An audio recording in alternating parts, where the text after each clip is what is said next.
Hello everyone, मैं सुकृति चतुर्वेदी आपकी biology teacher विश्वगुरु classes में आपका बहुत बहुत स्वागत करती हूँ। जैसा कि आपका चैप्टर चल रहा है जीवों में विविधता, तो मैं उसमें आपको बता चुकी थी क्लासिफिकेशन क्या होता है, वर्गीकरण क्या होता है, नामकरण क्या होता है और क्लासिफिकेशन का आधार क्या होता है और क्लासिफिकेशन की वर्गीकरण की आवश्यकता क्यों पड़ी थी। तो अब आते हैं, आपका जो अगला टॉपिक है वो है जैव विकास। मैंने आपको बताया था कि वर्गीकरण और जैव विकास का बहुत ही गहरा संबंध होता है।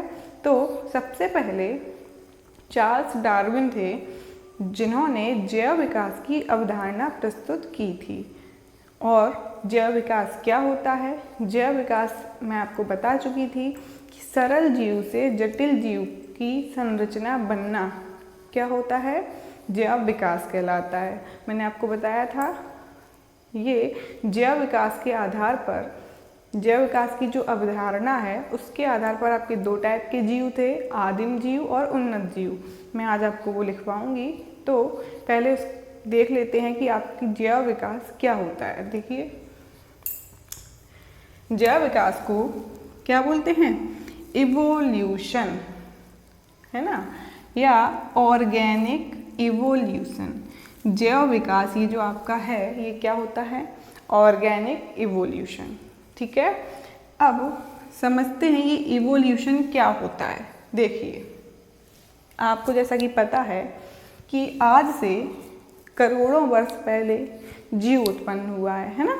तो क्या हुआ था, उस वक्त जो जीव उत्पन्न हुए थे वो जीव आज भी कुछ तो वैसे ही के वैसे हैं और कुछ क्या हैं, अपने वातावरण के अनुसार बदल गए हैं। जैसे कि मैं आपको एक एग्जाम्पल देती हूँ।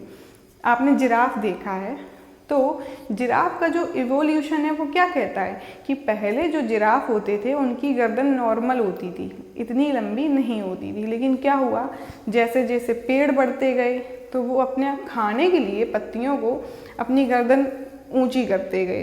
तो क्या हुआ, धीरे धीरे वो उनका क्या बन गया, मूल लक्षण। मूल लक्षण क्या होता है, वो उनके शारीरिक संरचना में दिखने लगा। पहले भी पेड़ मान लो ये है, ये रहा आपका पेड़ और ये है आपके जिराफ।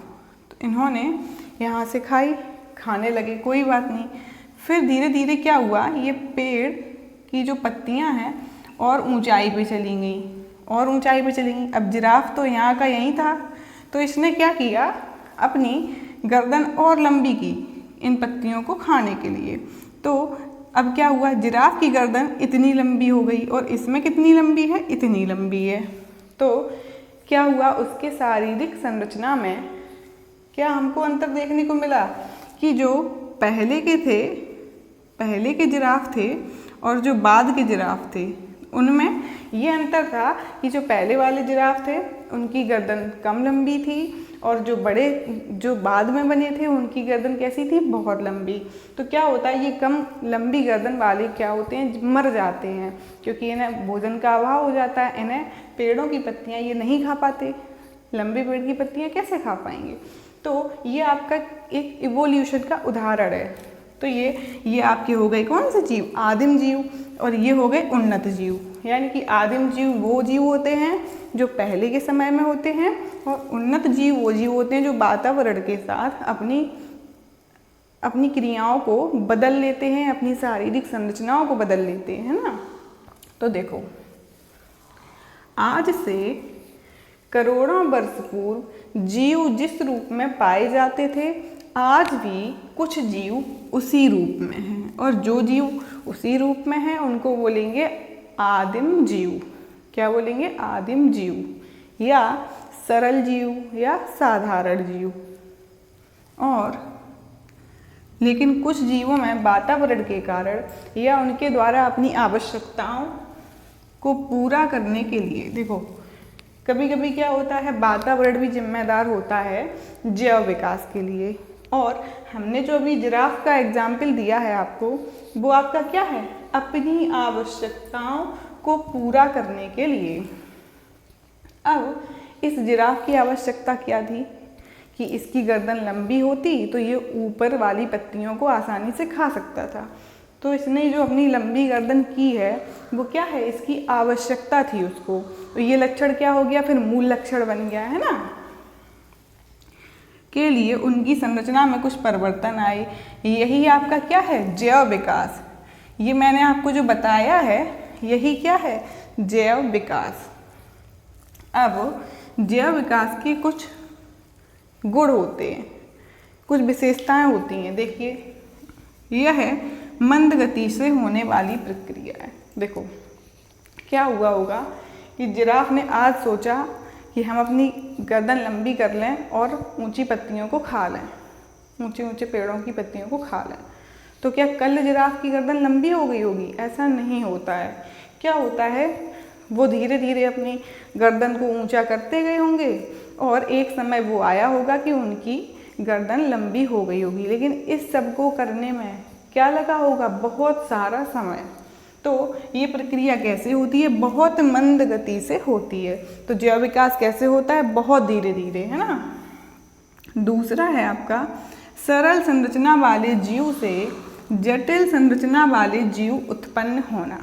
जैव विकास का प्रमुख गुण क्या है कि पहले कैसे थे, सरल संरचना वाले जीव। पहले ये नॉर्मल था, सिंपल था, एकदम साधारण था। बाद में क्या हो गया, जटिल संरचना वाले जीव में बदल गया है।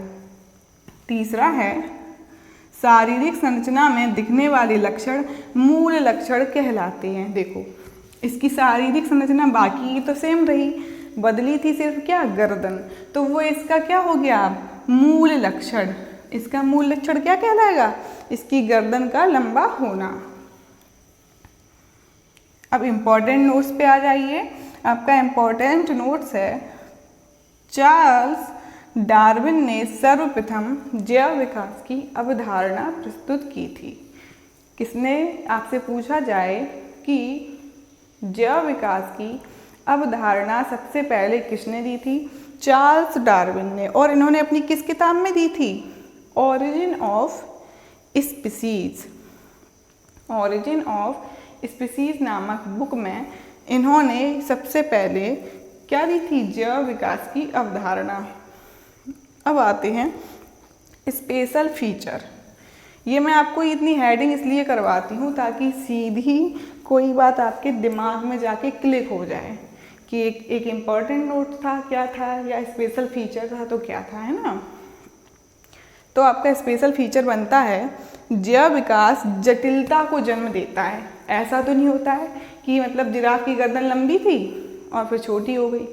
भाई सरल से जटिलता की ओर जा रहा है, तो ये किसको जन्म दे रहा है, जटिलता को। एडवांस्ड हो रहे हैं, अपन लोग हैं। पहले अपने जो पूर्वज रहे होंगे वो हम लोगों से कहीं ना कहीं किसी चीज़ में हो सकता कम रहे हो, लेकिन हम लोग उनसे कम कहीं से नहीं है। हम लोग क्या है, दिन पे दिन कैसे होते जा रहे हैं, एडवांस्ड होते जा रहे हैं, है ना। और क्या है, मूल लक्षण वर्गीकरण के बृहद समूह का आधार बनते हैं। देखो इसका मतलब क्या हुआ, मैंने आपको बताया था मूल लक्षण क्या होते हैं। जो लक्षण कहाँ दिखते हैं आपके, शारीरिक संरचना में। किसमें दिखते हैं, शारीरिक संरचना में। देखो आपका प्रोकैरियोटिक यूकैरियोटिक जो सेल्स थी उसमें क्या था, न्यूक्लियस आधार था, ठीक है। यानी कि उनकी संरचना किसके बेस पे थी, न्यूक्लियर मेम्ब्रेन उसमें थी और उसमें नहीं थी। यानी कि उसमें प्रोकैरियोटिक में जो न्यूक्लियस होता है वो प्रिमिटिव टाइप का होता है और यूकैरियोटिक में कैसा होता है, डेवलप्ड। यानी कि पहले की जो कोशिकाएं थी उसमें न्यूक्लियस कैसा है, सरल टाइप का है, और जो यूकैरियोटिक सेल्स बाद में बनी हैं वो कैसी थी आपकी, जटिल। तो अब देखो मूल लक्षण, तो ये क्या हो गया, उसका मूल लक्षण हो गया क्या, न्यूक्लियर मेम्ब्रेन एब्सेंट और न्यूक्लियर मेम्ब्रेन प्रेजेंट। तो मूल लक्षण हो गया। तो उसी के आधार पे हमने क्या कर दिया, वर्गीकरण। क्या वर्गीकरण कर दिया, देखो प्रोकैरियोटिक सेल और यूकैरियोटिक सेल। तो वर्गीकरण का आधार हमने क्या ले लिया, न्यूक्लियस प्रिमिटिव है या एडवांस्ड है ना, और बृहद समूह का आधार बनते हैं। देखो अब हम ग्रुप भी बना सकते हैं किस चीज़ का, कि एक प्रोकैरियोटिक्स एनिमल्स हैं जिनका ग्रुप्स है और एक यूकैरियोटिक्स एनिमल्स हैं जिसका ग्रुप है। ठीक है, तो आपका उम्मीद करते हैं कि आपको ये पॉइंट क्लियर हो गया होगा कि मूल लक्षण वर्गीकरण के बृहद समूह का आधार बनते हैं, यानी कि मूल लक्षणों के आधार पर आपका क्या होता है, वर्गीकरण होता है। मैंने आपको बताया था कि वर्गीकरण किस किस बेस पे हुआ था, मोड ऑफ न्यूट्रिशन, यानी कि खाने के आधार पर। मैंने बताया था जीव दो प्रकार के होते हैं, स्वयंपोषी और परपोषी। क्या बताया था, परपोषी, स्वयंपोषी और परपोषी। स्वयंपोषी का मतलब था ऑटोट्रॉफ्स जो अपना भोजन स्वयं बनाते थे, परपोषी जो अपना भोजन दूसरों से लेते थे या जो अपने भोजन के लिए दूसरों पर निर्भर थे। तो ये भी आपका एक क्या था, मूल लक्षण था कि कोई अपना भोजन स्वयं बना रहा है, कोई अपना भोजन दूसरे से ले रहा है। तो इसके आधार पर भी क्या हो गया है, वर्गीकरण हो गया है, दो ग्रुप्स में एनिमल्स को डिवाइड कर दिया गया है ना। तो मैंने आपको बताया इवोल्यूशन। अब इसमें मैंने लिखा हुआ है वर्गीकरण। देखो वर्गीकरण तो मैं आपको पढ़ा चुकी हूँ, तो अब वर्गीकरण इसमें कहाँ कहाँ आया है। देखो अगर इवोल्यूशन नहीं होगा तो उनमें शारीरिक संरचना में परिवर्तन नहीं होगा, सरल जीव से जटिल जीव नहीं बनेंगे, फिर हम उनको अलग क्यों करेंगे। भाई एक ही जैसे जीव अगर बने रहेंगे तो उन्हें अलग करने की आवश्यकता ही नहीं है, एक ही ग्रुप में रखे रहें। भाई वर्गीकरण की आवश्यकता क्यों पड़ी, क्योंकि जैसे जैसे समय चेंज हो रहा है, जीवों की संरचनाओं में परिवर्तन आ रहे हैं, तो उन जीवों को अलग रखने के लिए हमें क्या करना पड़ता है, वर्गीकरण। तो वर्गीकरण और जैव विकास का बहुत गहरा संबंध स्पष्ट हो चुका है ना। अब मैं आपको ये नोट कर लीजिएगा, फिर आगे का समझाती हूँ। मैं आपको जैव विकास पढ़ा चुकी हूँ। मैंने आपको क्या बताया था कि जैव विकास की अवधारणा के आधार पर जीव दो प्रकार के होते हैं, आदिम जीव व उन्नत जीव। तो ये उनकी डेफिनेशन भी हो जाएगी और उनका अंतर भी हो जाएगा। तो देखिएगा क्या होता है उनका अंतर या डेफिनेशन। देखिए जैव विकास की अवधारणा के आधार पर जीव दो प्रकार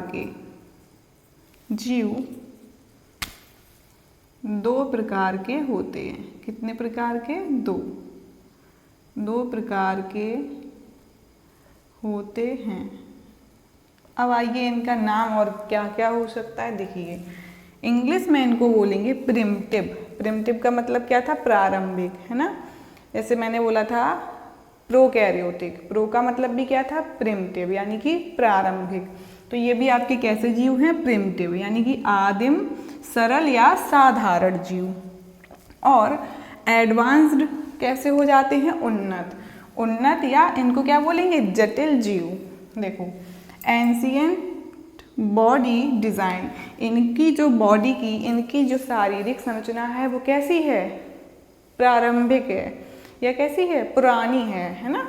और इनकी कैसी है, रीसेंट बॉडी डिज़ाइन, वर्तमान में जो है एडवांस्ड है वो इनका बॉडी डिज़ाइन है। जैसे कि जो पहले के जिराफ थे उनकी गर्दन कैसी थी, कम लंबी, और जो आज के जिराफ है उनकी गर्दन कैसी है, अधिक लंबी, है ना।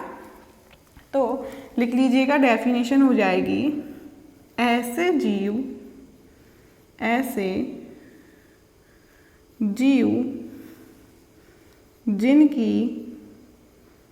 जिनकी शारीरिक संरचना में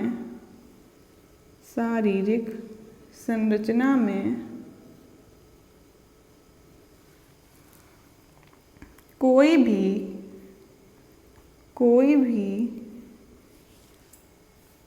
उल्लेखनीय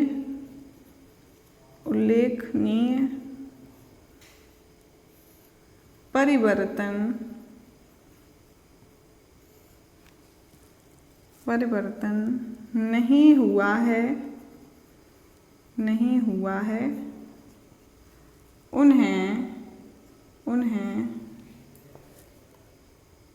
साधारण या साधारण या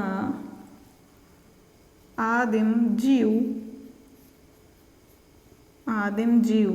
कहते हैं। ऐसे जीव जिनकी शारीरिक संरचना में कोई भी उल्लेखनीय परिवर्तन नहीं हुआ है उन्हें साधारण जीव या आदिम जीव कहते हैं। इसमें आ जाएगा ऐसे जीव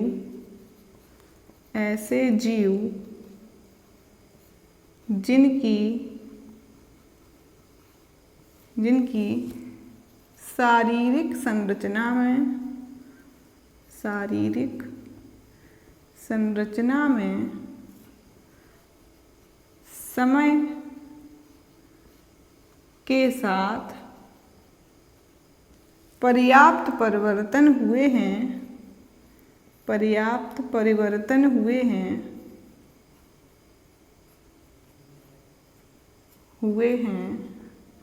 उन्हें जटिल या उन्नत जीव कहते हैं। यही आपकी हो जाएगी डेफिनेशन और यही हो जाएगा अंतर। साधारण जीव और उन्नत जीव में अंतर क्या है? ऐसे जीव जिनकी शारीरिक संरचना में कोई भी उल्लेखनीय परिवर्तन नहीं होता है उन्हें साधारण या आदिम जीव कहते हैं, और उन्नत जीव ऐसे जीव जिनकी शारीरिक संरचना में समय के साथ पर्याप्त परिवर्तन हुआ है उन्हें उन्नत जीव या जटिल जीव कहते हैं। तो अब मैं आपको पढ़ाऊंगी वर्गीकरण का पदानुक्रमित ग्रुप्स, वर्ग है ना, तो हायरार्की ऑफ क्लासिफिकेशन आप ये नोट कर लीजिएगा। अब आते हैं आपका हायरार्की ऑफ क्लासिफिकेशन पे। देखिए हायरार्की ऑफ क्लासिफिकेशन क्या होता है? वर्गीकरण समूहों की पदानुक्रमित संरचना। देखो आपके 3 वैज्ञानिक थे, इन्हें क्या बोलेंगे? 3 जैव वैज्ञानिकों अर्नेस्ट हेकल, रॉबर्ट व्हिटेकर और कार्ल बोस। कौन थे? कार्ल बोस, यानी कि व्हिटेकर थे, कार्ल बोस थे और अर्नेस्ट हेकल थे। इन्होंने क्या किया था? सारे सजीवों को बड़े वर्गों में विभाजित करने का प्रयास किया। देखिए मैं आपको एग्जाम्पल देके, और इन वर्गों को उन्होंने क्या नाम दिया था? किंगडम। क्या बोला था? किंगडम, जगत। जैसे कि अपन क्या बोलते हैं? जगत, विश्व, दुनिया, वर्ल्ड बोलते हैं ना, वर्ल्ड। तो सेम वही चीज़ है। आपको देखो सबसे आपकी ये क्या हो गई? ये हो गई आपकी दुनिया हो गई। क्या बोलेंगे इसको हम लोग? विश्व ही बोल दो। चलो क्या है आपका? ये विश्व है, ठीक है। अब विश्व की अवधारणा हम कैसे ले रहे हैं कि ये जब तीनों वैज्ञानिकों ने सोचा कि इतने सारे सजीव हैं, बहुत सारे सजीव हैं, इनको क्यों ना हम किसी एक बड़े ग्रुप में रखें। फिर ये आपके क्या होते हैं? ग्रुप्स होते हैं। क्या होते हैं? समूह होते हैं। तो इन्होंने क्या सोचा कि सबसे पहले हम एक बड़ा ग्रुप बनाएं, फिर उनके छोटे छोटे ग्रुप बनाएं। जैसे कि ये आपका क्या होगा? विश्व हो गया। अब आपके विश्व में क्या होंगे? बहुत सारे राज्य होंगे, राज्यों में क्या होंगे? जिले होंगे, और जिले में क्या होंगे? आपके छोटे छोटे से सिटी होंगे, सिटी में क्या होंगे? गांव होंगे, है ना। तो सेम उसी तरीके से जैसे आपका ये विश्व हो गया, तो इन्होंने विश्व को क्या बताया? किंगडम। इनका भी ये क्या हो गया? जगत। इन्होंने सबसे पहले इन्होंने जीव को किस में रखा? किंगडम में रखा, पूरा एक जगत बना दिया। ये आपका हो गया विश्व, मान लो, ठीक है। विश्व में कौन कौन रह रहा है? सभी रह रहे हैं। तो विश्व क्या हो गया? एक बड़ा सा समूह। क्या हो गया? इन वर्गों को इन्होंने किंगडम कहा। ये क्या है? एक बहुत बड़ा समूह है आपका, बहुत बड़ा ग्रुप है किंगडम। अब इसको हमने किस में बांट दिया? देखो बहुत सारे देशों में। किसमें? देशों में। आपकी ये हो गए कंट्री। विश्व को हमने किस में बांट दिया? कंट्री में। ये आपके क्या हो गए? बहुत सारे देश। यानी कि विश्व में क्या है? बहुत सारे देश हैं। अब इन्होंने किंगडम को किस में बांटा? देखो एक था फाइलम और दूसरा था आपका डिवीज़न। अब जब हमें किसी जंतु के लिए, एनिमल के लिए यूज़ करना होता है ग्रुप, तो हम क्या यूज करते हैं? फाइलम। तो ये किसके लिए हो गया? एनिमल्स के लिए। और जब हम किसी प्लांट के लिए यूज करते हैं, पौधों के लिए यूज करते हैं, तो क्या यूज करते हैं? डिवीज़न। डिवीज़न। इन्होंने जो ग्रुप्स बनाए थे वो कैसे बनाए? देखिए, सबसे बड़ा हो गया किंगडम। किंगडम की तुलना हम कर रहे हैं आपके विश्व से, पूरे दुनिया से, जगत से कर रहे हैं। और आपका जो फाइलम है वो क्या है? आपकी कंट्री है। तो एनिमल्स की कंट्री हो गई फाइलम, और प्लांट्स की कंट्री हो गई आपकी डिवीज़न। अब आते हैं, देखो, अब आपकी जो देश है, देश में क्या है? बहुत सारे राज्य हैं, है ना, बहुत सारे राज्य हैं। तो स्टेट क्या हो गए? स्टेट। ये हो गए आपके राज्य। देखो, अब इसमें क्या हो गए? क्लास। ये हो गए वर्ग। देखो, अब किंगडम सबसे बड़ा, उसके बाद एक एनिमल्स का आया, उसे बोलेंगे फाइलम, और प्लांट की कंट्री मतलब डिवीज़न हो गए प्लांट के लिए, और स्टेट के रूप में क्या हो गया? जहाँ आपका स्टेट में बटा है वहाँ ये किस में बट गए? वर्ग में। ठीक है। आपका आएगा ऑर्डर। ऑर्डर आएगा गण, और फैमिली। फैमिली को बोलेंगे कुल। कुल। फिर आपकी आएगी जीनस। जीनस का मतलब होता है वंश, मैंने आपको कल बताया था। और स्पीसीज होती है, स्पीसीज होती है आपकी जाति। तो मैं आपको एक समझाने का प्रयास कर रही हूँ कि जैसे आपकी बहुत बड़ी दुनिया है, दुनिया में क्या है? बहुत सारे देश हैं, देशों में बहुत सारे राज्य हैं, राज्यों में बहुत सारे ज़िले हैं, और ज़िलों में क्या है? बहुत सारे आपके क्या हैं? छोटे छोटे सिटी हैं, और सिटी में क्या हैं? ग्रामीण क्षेत्र हैं। वैसे ही आपका जो सबसे बड़ा होगा वो क्या होगा? किंगडम। किंगडम को दो भागों में बांटा है, प्लांट्स के लिए डिवीज़न होता है और एनिमल्स के लिए फाइलम होता है। क्लास होता है, फिर अगला आपका वर्ग होता है, और ऑर्डर को बोलते हैं गण, फिर फैमिली होती है कुल, फिर जीनस और स्पीसीज। अब देखिए, इन सबको हम क्या बोलेंगे मिला के? पहले मैं इसको हटा देती हूँ। देखो, इन सबको हम क्या बोलेंगे? प्रत्येक ग्रुप को एक फॉर्म में क्या बोलेंगे? टैक्सॉन। क्या बोलेंगे? टैक्सॉन। ये हो गया आपका सिंगुलर फॉर्म। ये हो गया आपका सिंगुलर, और ये हो गया प्लूरल। प्लूरल फॉर्म में क्या बोलेंगे? टैक्सा। ये आपकी एक टैक्सॉन ये है, एक टैक्सॉन ये है, एक टैक्सॉन ये है। वर्गक क्या बोलेंगे टैक्सॉन को? ये आपके वर्गक हैं। क्या हैं? वर्गक। और ये, और इसकी जो सिंगुलर फॉर्म में बोलेंगे क्या? टैक्सॉन, और प्लूरल फॉर्म में बोलेंगे टैक्सा, यानी कि ये आपके टैक्सा हैं। और किंगडम आपका सबसे बड़ा होता है, और स्पीसीज आपकी सबसे छोटी होती है। यानी कि लिख लीजिएगा, आधारभूत इकाई, आधारभूत इकाई क्या होती है?